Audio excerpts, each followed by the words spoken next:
লোকে ভাবছে যে দীপঙ্কর দিকে আর দেখা যাচ্ছে না, অভিনয়টা তো হারায়নি, কিন্তু এই যে একটা ঘটনা ঘটলো সেটা তার জীবনটা দিয়ে সে পুরোটা করে গেল। আমিও তার সঙ্গিনী হিসেবে আমি সেটা ফিল করে যাচ্ছি, তাকে সেটা মানে ভোগ করছি। ছিল তো আমরা শিল্পীরা ইমোশনাল, আমাদের বার খাইয়ে দেয়, এটা পারবে না, এটা বলে হেভি নাম হবে তোমার, অমুক হবে তমুক হবে, হ্যাঁ লাইভ শট দিয়েছো, এইসব আমরা অনেক খেয়েছি 30 বছর ধরে কাজ করতে করতে, ওইসব প্রচুর বার খেয়েছি। এখন মানে দেওয়ালে পিঠ থেকে গেছে, এখন আমরা সব প্রতিবাদ করছি, দেখা যাক কিছু একটা ভালো কিছু। আমি নিজে নিজের কথা নাই বা বললাম, অনেক কিছুই হয়েছে, অনেক কিছু হয়েছে, অনেকবার টেকনিশিয়ানরা বাঁচিয়েছেন, জঙ্গলের মধ্যে ঢুকিয়ে দিয়েছে, ওখানে গান করতে করতে আসতে হবে, আমাকে টেকনিশিয়ান কিছুতেই যেতে দেবে না, কেন যাবে না, যাবে না, কেন, অনেকক্ষণ বাদে হয়েছে, ওখানে সাপের শঙ্খ লেগেছিল, আমি ওখানে যাচ্ছিলে,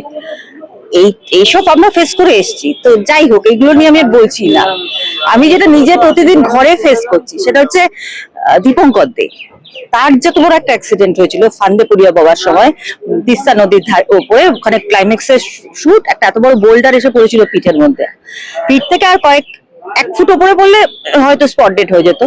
আর পিঠে আমাদের মতন পড়লে তো বই চাপা পড়ে আসলে মৃত্যুর মতন হতো, ও চেহারা পড়তো সেরকম হতো, শুধু পড়েই গেছে, সঙ্গে সঙ্গে সেন্সলেস হয়েছে,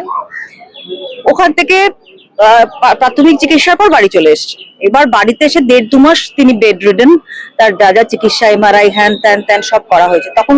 হি ওয়াজ মেবি 60। তো ডাক্তার বলেছে অপারেশন করা যাবে না, এটা তোমাকে ক্যারি করতে হবে, ক্যারি করতে করতে আজকে যে অবস্থাটা, মানুষটা কিন্তু কমপ্লিটলি সুস্থ, কিচ্ছু তার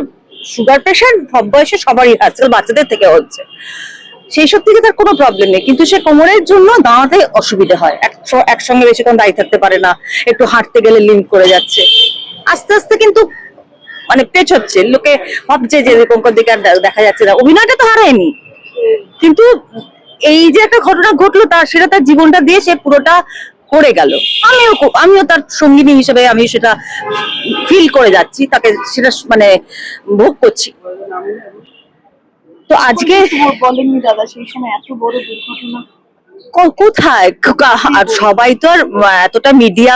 প্রিয় হয় না, খেতে বসলাম ফেসবুকে লিখলাম, শুতে গেলাম ফেসবুকে লিখলাম, আর ও বরাবরই ও একটু প্রচার বিমুখ, এত কিছু ফলো করে বলার মতো হয়েছে অ্যাক্সিডেন্ট, ঠিক আছে, তো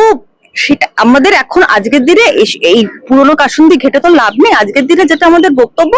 যে আর যেন এই ঘটনাগুলো না হয়, হতেই পারে, আমি এখানেই পড়ে যেতে পারি, আমার ফ্লোরের ভিতর অ্যাক্সিডেন্ট হতে পারে, করোনার পর এখন তবুও বলবো যে কিছু কিছু প্রোডাকশন আছে যারা ফ্লোরে একটা ফার্স্ট এড বক্স রাখে, আগে সেটাও থাকতো না, এখানে কাটার পড়লো ঝরঝর করে রক্ত পড়ছে,